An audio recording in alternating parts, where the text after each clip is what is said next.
Showbiz fanatics, Mami Min, abay naglabas ng kanyang nakakaantig na statement para sa kanyang anak na si Miss Catherine Bernardo. Ang lahat ng yan. But before that, if you haven't subscribed yet to my YouTube channel, please don't forget to like, share, and subscribe at i-hit mo na rin ang notification bell for more showbiz updates.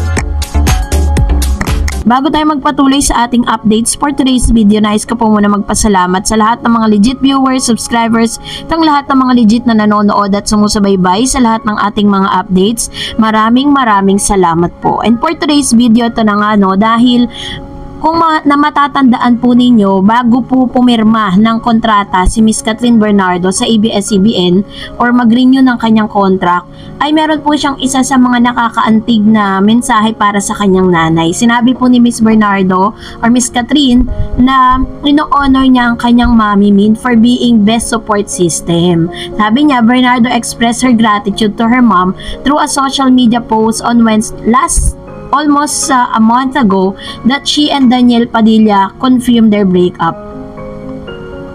Blessed to have had the best support system as I navigated the challenges of this industry and the career path I chose. Thank you, Mama, for being my #1 supporter since the beginning, from accompanying me to audition to encouraging me as I experienced rejection and then to finally fulfilling our dreams together, sabi ni Catherine Bernardo.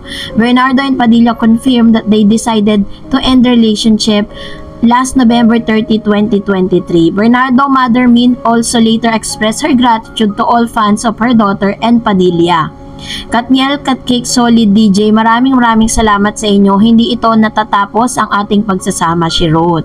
So, ganun nga po ka-intense yung kanilang palitan ng mensahe ng mga panahon na talagang si Miss Catherine ay dumadaan sa pinakamatinding pagsubok ng kanyang buhay.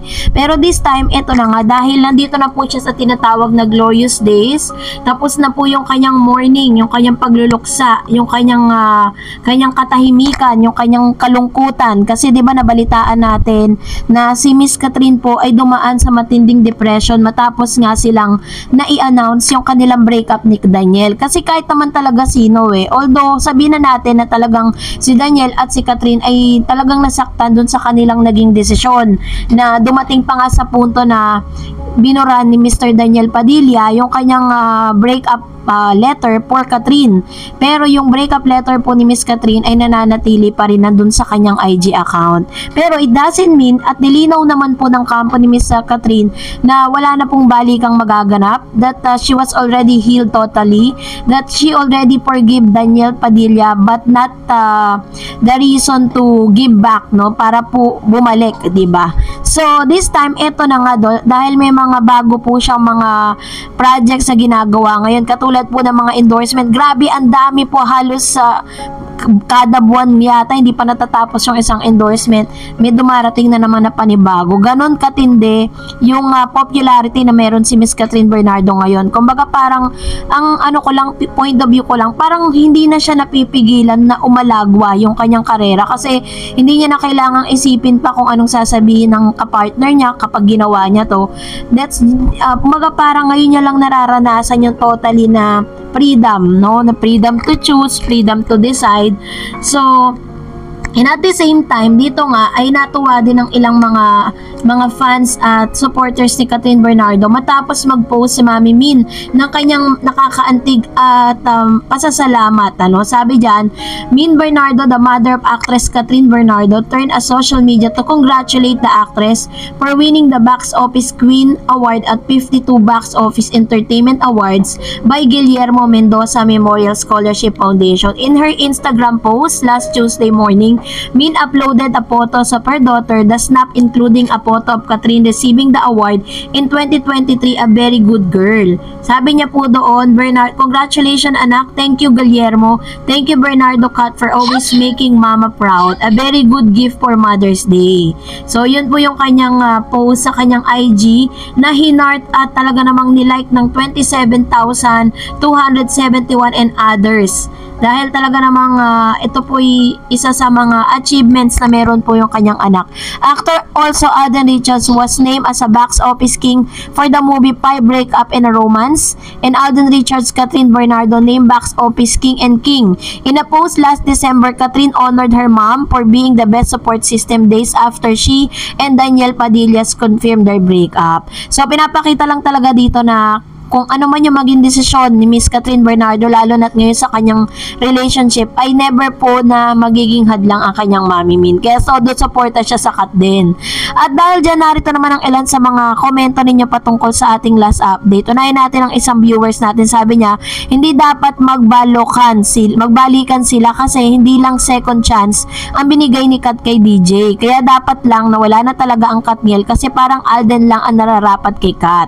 Yun. So marami po talaga mga viewers at mga followers talaga ni Catherine na ayaw na balikan pa, no? And of course, another, sabi ni Ma'am Josepina Jones, of course, Kat likes to give gift to a person she likes. Yes, she should give him for the last time a chance. Remember, Kat contributed to Daniel's arrogance.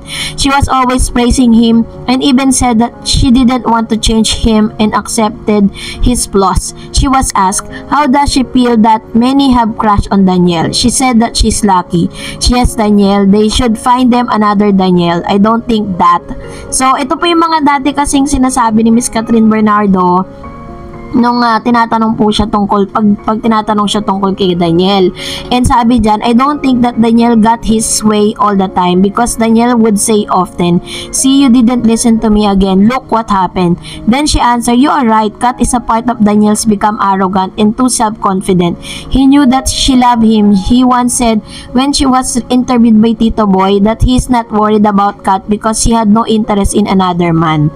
So ayun po yung parang kasi sinasabi dito na naging contributing factor din daw si Miss Catherine Bernardo sa pagiging arrogante ni Daniel Padilla kasi parang sinasabi ni Kat na ayoko siya magbago, gusto ko ganun siya. Di ba pag mahal naman natin yung tao, maging yung negative and positive na character niya ay mamahalin din natin. Pero syempre dumating na rin yung pagkakataon na hindi natin alam kung ano po yung mga tiniis ni Catherine Bernardo. Sabi naman ni Miss Maria Armilo, yes, pwede naman, depende naman, no way na bumalik pa siya kay DJ. Napakababaero naman yan, unfaithful naman niya, para panghinayangan mo pa yan. Ganyan lalaki, please respeto lang po, please respeto na lang po. Mga fans, tumigil na kayo please lang po, tumigil na kayo please. Ulit, mais kayo, tama yan, please lang, thanks God. Ayan, so ganun talaga no, talagang ayaw na talaga na magbalikan pa yung dalawang ito. Pero syempre at the end of the day, Miss Catherine is the one who decide for herself. Sabi ni Miss Marie Q Ravanes, maganda yung Pinay version para bigyan nila ng justice. Kaya ni Catherine at Alden yan. Yung po kasing isa sa mga trending na Korean novela ay gusto pong ipagawa sa Kat din. Sabi naman po ni Ma'am